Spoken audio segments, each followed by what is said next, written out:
What's up there, workforce? Chris here with Work To Game, and it is Brian and I's day off with our families. I don't even know that we'll get much gaming in, but I wanted to take a brief moment and talk about the press coverage surrounding Final Fantasy XIV's Shadowbringers announcement and just everything dealing with Fanfest 2018.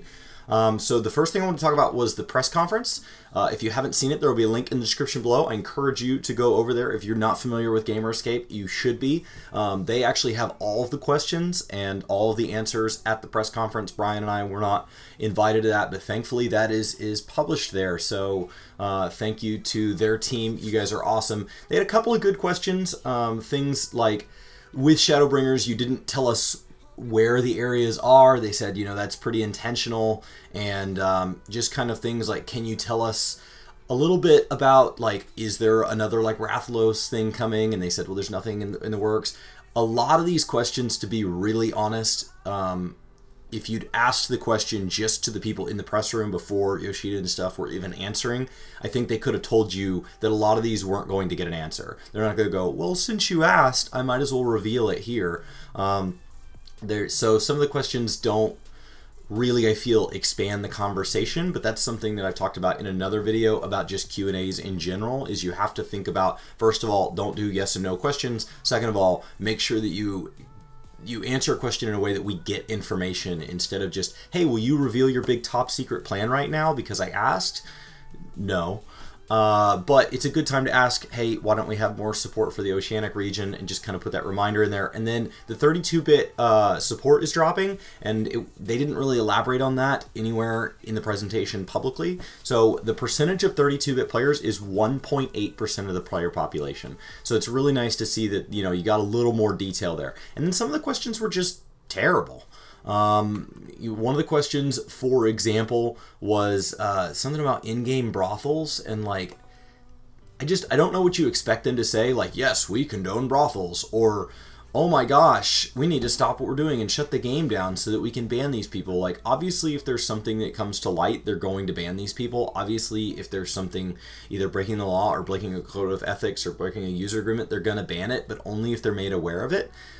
So it's a weird question, and it's a question that feels like a leading question, like you're trying to get some, like what you'd see in a lot of press coverage of like politicians, that they're trying to like bait them into saying something. And then that brings us to an article that there will be a link in the description below. Thank you, Mr. Happy, for posting this to Twitter. And he posted a link that I believe doesn't actually support the creator, which is not something I agree with. But with a piece written like this, I'll include the same link Happy did. A lot of times I feel that if you're going to go, you know, observe content, you shouldn't have ad block. You shouldn't do all these things. But Brendan over here from Rock Paper Shotgun was, you know, like, honestly just not very respectful of the game, and obviously from the way the article's written doesn't play the game, doesn't understand the game. And then at the bottom disclosed that he was paid for by Square Enix. So you're paid to come out to this conference, you're given a free pass, you know, you're given a free room, whatever that package includes. And then you don't have the level of respect to fact check. You basically, from the sounds of this, pre-write your article and then go into this with, how can I make that article true? How can oh, I bet there's a bunch of weirdos dressed up. Oh, there's a person dressed up. Let me go talk to them and then write them down as weird. You know, I read about ERP on some Reddit, and now I'm going to make this entire post themed about ERP. So the press coverage around this event, I'm just really confused by, because on one hand, you have people like this that are at the event who seem actively ready to bash the game. And then you have other people who are fans of the game that aren't asking horribly great questions. And so I don't know if that's just not prepared, or if that's just their question already got answered somewhere else and they didn't have a backup question. And if that's the case, like, some of the questions felt empty. And I know that there were a lot of great people in the room, so I'm wondering, I don't know who got to ask what question, and I'm kind of glad for that, because there are a lot of people I have a great amount of respect for in that room, but I'm just disappointed with what information we got. I'm disappointed with what information came out. And the press in general I'm disappointed with, because I went out and Googled like other coverage to see if there was things going on, and big outlets like Polygon and IGN and stuff, it took them a long time to put anything up, to put a trailer up, to put anything announcing Shadowbringers. And I assume that's because they weren't at FanFest. And if you're not at FanFest, that's fine. The virtual ticket is literally free. So you don't have time to have an employee just kind of leave it up in the back of their screen with their headphones in and just write some things down. So I don't know. I just kind of thought it was weird. I encourage you to check on the links below. I encourage you to dig through those questions and answers. I'm not really sure how I think press should be covered. I'm not really sure, but I guess if I'm willing to put a post up that says that the community doesn't do a good enough job giving feedback, even if it's not the community's fault that a game gets off track, that a lot of times these devs do look for feedback, and if we're not there with a voice, they're kind of left with this void, or worse yet, a vocal minority to steer them. So I think that the press should be held to a little bit higher standard. And so I would love for Brian and I one day to be in that room, and I'd like to think that one of my questions would have been better, but maybe not. Maybe on the other side, I'm the exact same problem. My favorite questions were things like, hey, why is Spanish not created? Why is Oceanic not created? I think these are really great questions to kind of dig in and take the Q&A at the very least to bring light to something that you're constantly kind of putting that complaint on the back of their head, like, hey, you're not doing something. My least favorite questions were the brothel question. It's just so off base. Like, I don't know what you expected. And then I feel like there was one more that was like just super simple. Something that yo, here it is. Can you tell us about limited jobs? Will they be able to join the Duty Finder and all that? This Q&A was at the end of the first day after they'd made all the announcements, and we knew that they were going to explain Blue Mage the next day. Like, we knew that. Confirmed. They'd already told us. So that was just a wasted question. So based on the pacing of the Q&A publicly, I'm assuming the press one, there were very long responses. You're dealing with a translator and stuff there. So you're only going to get so many questions within that hour. So just try to really maximize that time. So based on that, based on the feedback that we're getting from, there's some negative press, there was a really underwhelming amount of press from major outlets that must either A, decide it's not profitable to cover this game, or B, have thought this game was on its way out and couldn't be more wrong based on the sheer amount of content we have announced for the next year.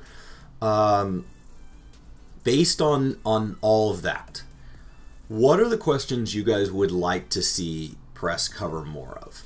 What are the things that you think that are nice broad topics that go across all players that the press can drill into that you don't feel players can? Is there anything that the press can ask that a player can't? Is there anything that the press is in a unique position to understand? If I had to guess if there were things, I would think it's things like larger player population questions. As an individual, you want to ask the things that matter to you and your friends and your server, but the press, in my mind, can be a little more broad thinking and a little less kind of biased and ask things like, how many players does a 32-bit drop cover? How many players are we talking about in certain regions being affected by changes? How many players are being affected by the server migration? Granted, this event was prior to the server migration being kind of explained and announced, but just understanding the percentages around that and understanding why something is marketed the way it is, or why timing may vary, why we can see gaps between patches and gaps between expansions vary, what drives that, because on one hand it's extremely consistent, on the other hand you occasionally get things that are a little out of alignment. And so what kind of events drive that? Is that based on local holidays? Is that based on marketing data? Is that based on like what drives that, you know? So but I don't know.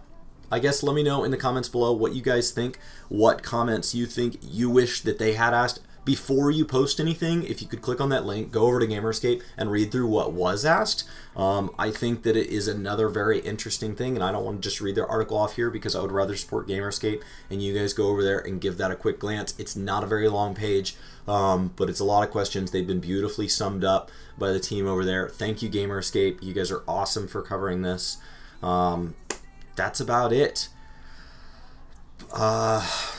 I guess just in full disclosure, since that is at the bottom of a lot of these articles, Brian and I we're not paid to be out at FanFest. We're not given free press passes, but we were upgraded to press passes from our paid passes so that we could sit with all the people that Brian knows and everything from his Gamer Escape, like Aether Radio tie-in and stuff. So thank you to Adam and their team. And so just as full disclosure to try to kind of explain our relationship, since I feel like I'm kind of criticizing this guy's relationship for not, I'm not saying you need to be biased. I think it's really great that they would send somebody out and say, we're not gonna govern what you did. Like Nintendo does the same thing with us.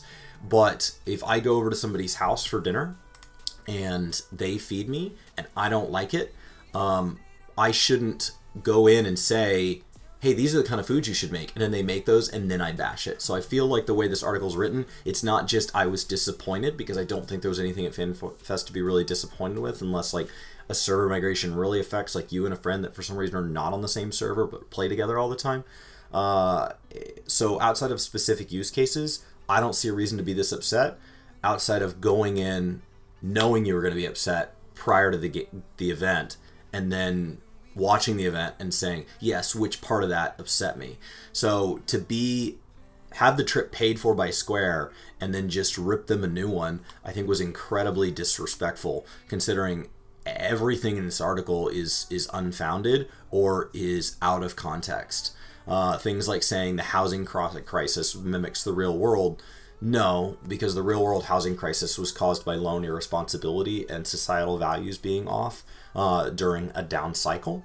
And it's a much more complex issue, and the housing crisis here is that people do have plenty of money and that they are buying these houses with cash, not loans, and that there is a select number of instances, and so the number of players who are able to afford housing but not partake in it feel screwed out of the fact that they pay monthly to absorb content from a game that is now holding part of that content behind that. So whether or not I think either of those is issues we should talk about doesn't make those issues parallel. And if you're going to draw parallels between them, it should be a lot deeper level than just, I think that these both have the same name in the title and therefore are the same. So I don't know. I was really disappointed to see an article like this come out. I was really disappointed to see a lack of coverage around this game. And I don't know why that is. So definitely look forward to having a conversation with you guys below. I feel like I'm rambling. I hope you guys have a fantastic Thanksgiving and you have time to appreciate those around you and the things around you that just make your life brighter. That is largely what Thanksgiving means to me. Thank you. You guys are awesome. Have a fantastic day, and I'll talk to you next time. Oh, excuse me. What's up, workforce? Chuck here, telling you should totally like, favorite, subscribe, share, dance, raise your hands in the air. I'm off camera. I'm off frame. I'm new at this. Hey, listen. Yes. You haven't hit that subscribe button. You totally should. I recommend it. Chuck approved. Anyway, also, thanks to all the Patreons. You're in the corners. Whoa!